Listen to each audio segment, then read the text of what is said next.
여러분은 여러분 자신을 알고 계십니까? 질문이 조금 이상한가요? 여러분은 누구입니까? 하나님 존전에 주일에 예배하러 나온 여러분은 누구입니까? 많은 사람들이 자기 자신을 생각할 때 어떤 선입견이나 편견들이 존재합니다. 그래서 어떤 이는 자기 자신을 굉장히 높게 평가하기도 하고 어떤 이는 자기 자신을 굉장히 낮게 평가하기도 합니다. 나는 누구인가? 우리가 살아가면서 우리가 분명히 짚고 넘어가야 할 그런 부분 아닐까요? 그런데 내가 나를 누구냐 하는 것보다 더 귀한 질문이 있지요. 하나님께서 나를 어떻게 보실까? 2007년도에 한 사회 실험이 벌어졌습니다. 워싱턴 DC에 붐비는 지하철역에서 행해진 실험이었습니다. 허름한 옷에 야구 모자를 쓴 한 청년이 주섬주섬 지하철역 구석에서 자신의 바이올린을 꺼내서 연주하기 시작했고 그 연주는 45분간 지속되었습니다. 하지만 워싱턴 DC 지하철역에 출근으로 바쁜 수많은 사람들, 당시 계수된 것은 1000명이 넘는 사람이었어요. 그 청년 앞을 스쳐 지나갔습니다. 대부분 거들떠보지도 않았고 잠시 멈춰선 사람은 손에 꼽을 정도였다고 해요. 사람들이 그의 바이올린 케이스에 놓고 간 돈은 고작 $32였습니다. 사람들은 왜 그를 지나쳤을까요? 지하철의 연주자가 대단해 봤자지라는 그런 마음이 있었기 때문입니다. 우리는 그런 것을 보고 선입견이라고 하고요. 그들의 눈과 귀를 막아버린 그 선입견 때문에 사실 그들은 인류 역사상 가장 아름다운 바이올린 연주를 놓치고 말았던 겁니다. 그 연주를 했던 청년은 세계 최정상 바이올리니스트 조슈아 벨이라는 청년이었고 그의 손에 들려서 연주된 악기는 무려 한화로 45억짜리 스트라디바리우스라는 정말 가까이에서는 볼 수도 없는 아주 유명한 악기였습니다. 여러분, 이 이야기는 오늘날 우리에게 중요한 질문을 던지고 있습니다. 우리에게도 선입견이라는 장벽 때문에 나 혹은 이웃들을 볼 때에 정말 중요한 것들을 놓치고 있지 않은가? 더 나아가서 예배에도 화려한 콘서트홀, 고가들여 설치한 무대가 아니라고 평범한 지하철역에서 들려오는 듯한 주님의 음성은 무시하며 살고 있지는 않았었는지라는 질문입니다. 오늘 본문 속 나다나엘이라는 이 인물 역시 나사렛이라는 선입견 때문에 구원을 놓칠 뻔한 사람입니다. 이 사건은 한 영혼이 하나님을 만날 때 일어났던 경이로운 사건인데 우리는 이제 그 안에서 우리를 아시는 하나님, 나를 누구보다 잘 아시는 하나님께 대해 묵상하며 그 은혜를 누릴 수 있기를 주님의 이름으로 축복합니다. 오늘 본문에 나오는 빌립, 그는 예수님을 만나자 그는 뜨겁게 감동했고 감격했습니다. 예수님을 만나면 어떤 변화가 있습니까? 예수님을 전하고 싶어요. 그래서 마음에 불붙는 듯하여 견딜 수 없는 그 열망으로 그는 예수님을 만나자 그 즉시로 전도자가 되었습니다. 그래서 친구 나다나엘에게 달려가죠. 하지만 나다나엘의 첫 반응은 매우 냉소적이었습니다. 뭐라고 했지요? 나사렛에서 무슨 선한 것이 날 수 있느냐? 나사렛에서 무슨 선한 것이 날 수 있느냐? 여기에는 지역적 편견이 들어있지요. 나사렛은요, 시골 촌구석입니다. 어떻게 그런 데서 메시아가 나올 수 있어? 선한 것이 나올 수 있어? 라고 그는 냉소적으로 반응했던 것이죠. 물론 메시아가 베들레헴에서 날 것이라는 그와 같은 성경 지식이 그에게는 있었을 것으로 생각되어집니다. 그래서 나사렛이라는 예언 밖의 장소를 그는 받아들일 수 없었기도 했습니다. 하지만 우리는 이 지점에서 그의 실존을 생각해 보아야 합니다. 나다나엘, 그는 누구인가? 성경에는 요한복음 외에는 나다나엘이라 표현되지 않고 바돌로메라고 표현이 되고 있습니다. 이 바라는 것은 아들이란 뜻입니다. 여러분 잘 아시는 바디메오, 소경 바디메오 아시죠? 바디메오도 디메오의 아들이라는 그런 뜻입니다.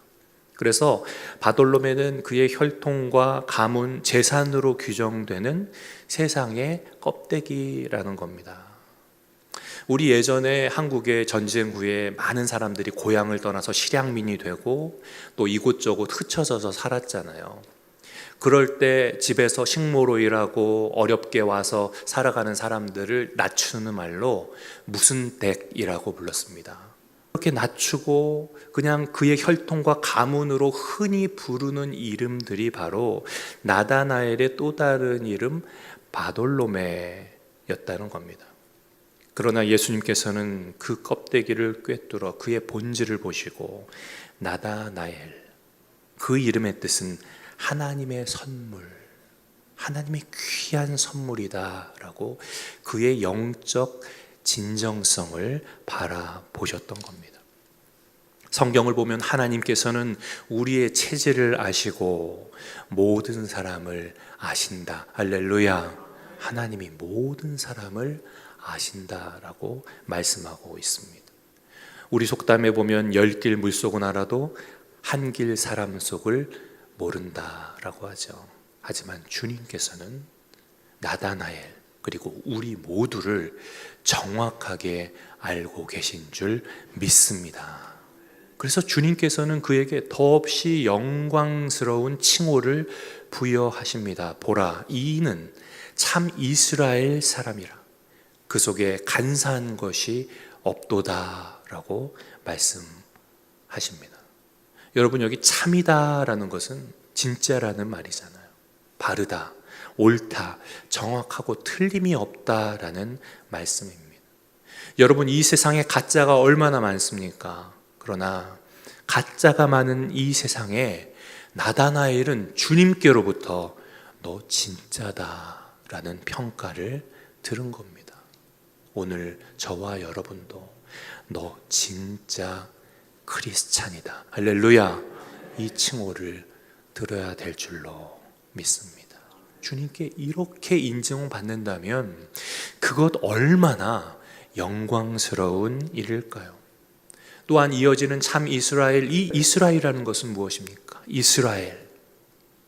이스라엘은 원래 본명이 속이는 자, 간사한 자였던 야곱이 하나님 앞에 씨름하여, 어떤 분들은 이것을 씨름과 같은 기도다라고 표현하기도 하는데요, 그렇게 얻어낸 변화된 이름입니다.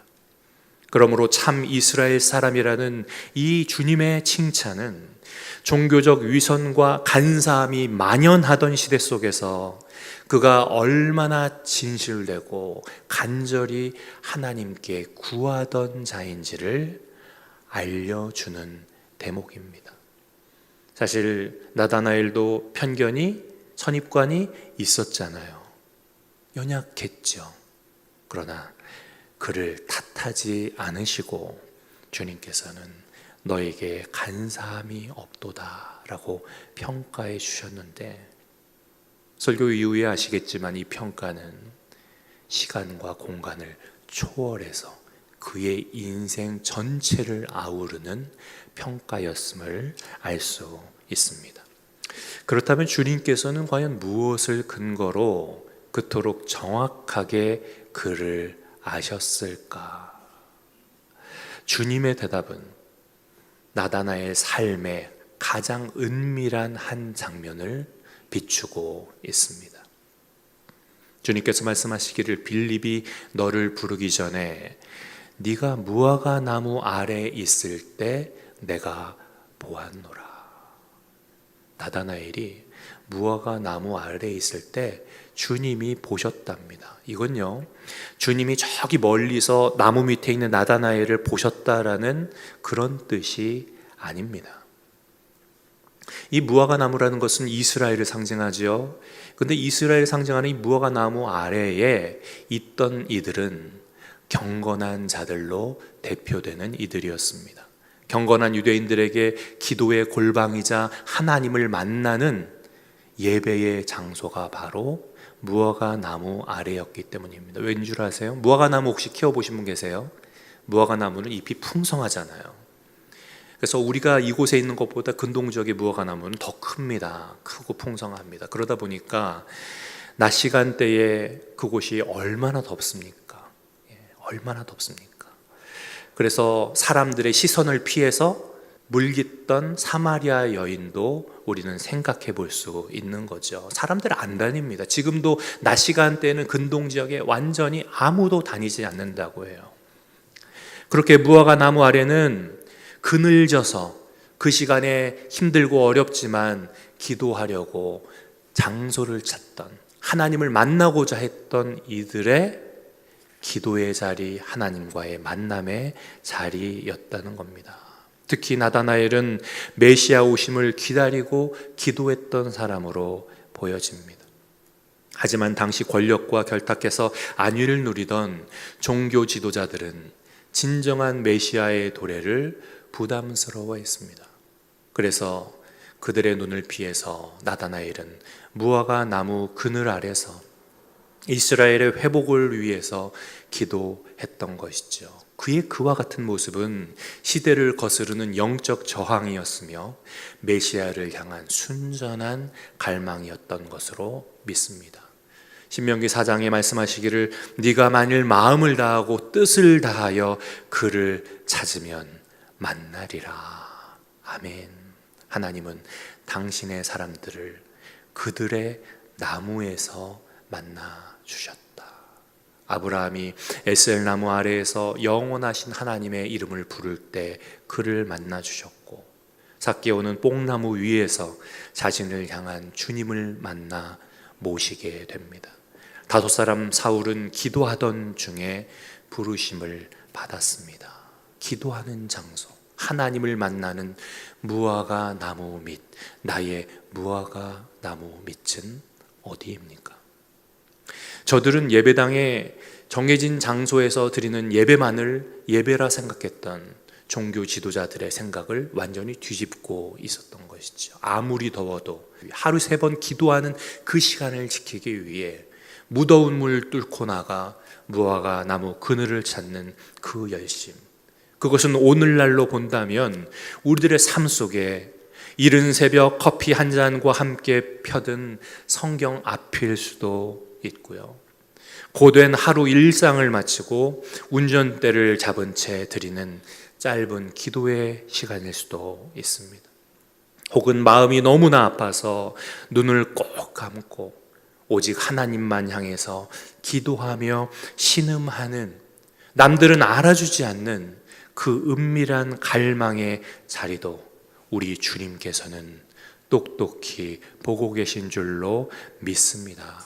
그리고 주님께서 우리의 그 은밀한 기도의 자리를 알고 계신다라는 이 사실이야말로 기도하는 모든 기도자들에게 얼마나 큰 위로와 힘이 되는지 모릅니다. 그래서 예수님께서는 너의 기도를 보았다라고 말씀하셨던 겁니다. 기도는 하나님께 아뢰는 시간이잖아요. 그런데 나다나엘의 기도를 주님께서 보았다, 아셨다. 무슨 말씀입니까? 나다나엘이 즉각적으로 응답한 데에 그 해답이 있어요. 그는 그 즉시로 주님께 당신은 하나님의 아들이시요 이스라엘의 왕이시다, 메시아시다 라고 신앙을 고백했던 겁니다.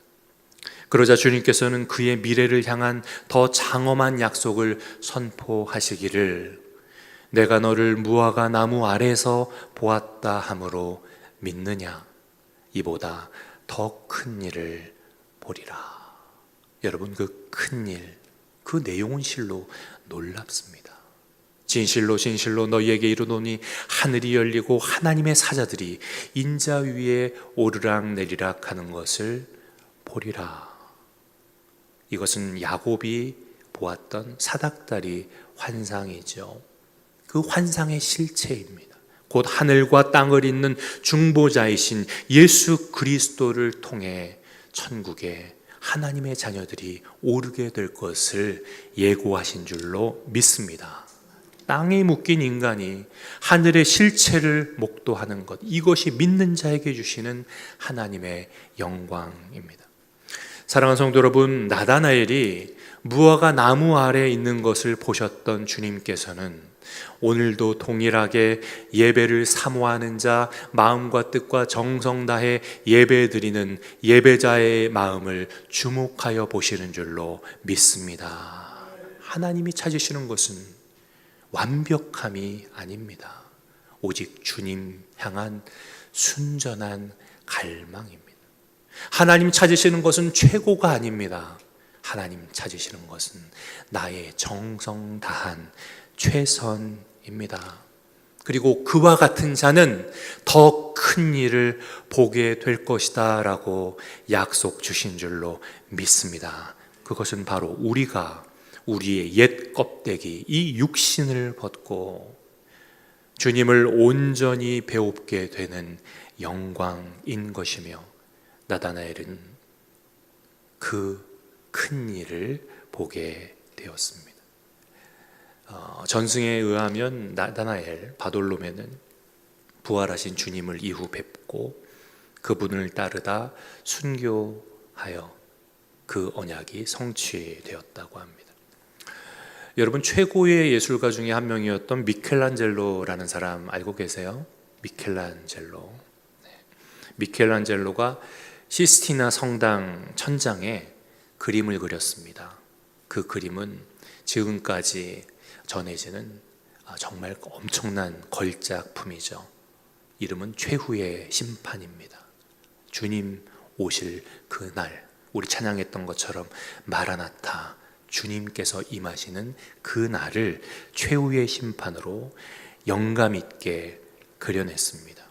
그런데 예수 그리스도 발치에서 주님을 바라보는 한 인물을 그렸습니다. 그가 바로 오늘 성경에 나오는 순교자 나다나엘입니다. 나다나엘은 어떻게 순교했는가 하면 산채로 가죽을 벗기우는 고통 속에 순교했다고 해요. 그런데 그 순교를 미켈란젤로는 이 작품에 그렸어요. 주님 발 아래 앉아 있어요. 그곳은 어디예요? 천국이잖아요. 천국에 있는데 그는 자기의 옛사람 벗겨졌던 그 껍데기를 입은 것이 아니라 그 껍데기를 손에 들고 주님을 바라봅니다. 주님을 바라봐요. 정말 놀라운 것은 그 나다나엘의 얼굴을 그려냈던 미켈란젤로는 자신의 얼굴을 나다나엘의 얼굴로 그렸다는 겁니다. 그 그림을 그리면서 그는 척추에 병을 얻고 거의 꼽추가 되었다고 해요. 그런데 그는 놀라운 은혜를 누린 거예요. 그렇지. 마라나타, 주 예수여 오시옵소서. 이 육체가 뭐 중한가? 내 고통 이 세상에서 당연한 것이지. 하지만 천국에서 나는 이 옛 껍질을 벗고 나다나엘처럼 새 몸으로 주님을 배웁게 될 것이다. 할렐루야. 그래서 그 나다나엘의 얼굴에 자신의 얼굴을 그리고 주여 나도 이렇게 옛사람의 껍질을 벗고 주님을 배웁게 하옵소서라고 했다는 겁니다. 여러분, 그 얼굴에 나의 얼굴을 한번 대입해 보시길 바랍니다. 나도 이 세상의 끝에서 주님을 배울 줄 믿습니다. 주님을 배우리라. 이 옛사람의 껍질, 늙고 후패하고 낡아진 모든 것들을 벗고 오직 주님을 배우리라. 그 소망이 있으면 우리는 마라나타, 주 예수여 오시옵소서 찬양할 수 있는 거예요. 여러분, 주님이 빨리 오셨으면 좋겠어요? 늦게 오셨으면 좋겠어요? 정말입니까? 그 마음이 마라나타. 주여 오시옵소서. 그날을 소망해야 하는 거예요.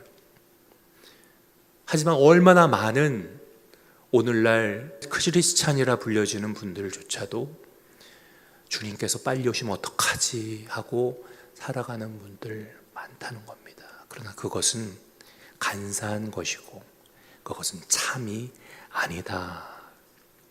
이렇게 바돌로메 그 돌로메의 아들이라는 그 모든 것들을 벗어버리고 하나님의 선물이라는 참되고도 영원한 본질로 주님 앞에 선 줄로 믿습니다. 이것이야말로 한 인간이 경험할 수 있는 가장 궁극적인 변화고 주님께서 말씀하신 더 큰 일의 완성인 줄로 믿습니다. 그러므로 사랑하는 성도 여러분, 우리 삶 속에 각자의 무화과 나무 주님을 만나 뵙는 자리를 만드십시다.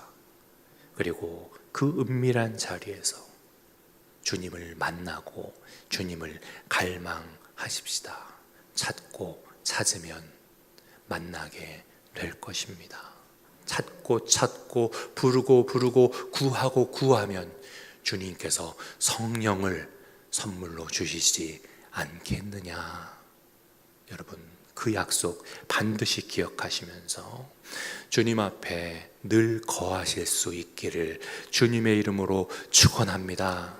주님은 우리의 선입견과 옛사람의 껍데기를 벗기시고 결국 그 기도의 자리를 통해 마침내 하늘의 영광스러운 주의 얼굴을 배우게 되는 날을 우리에게 나다나엘 하나님의 선물로 주실 줄 믿습니다.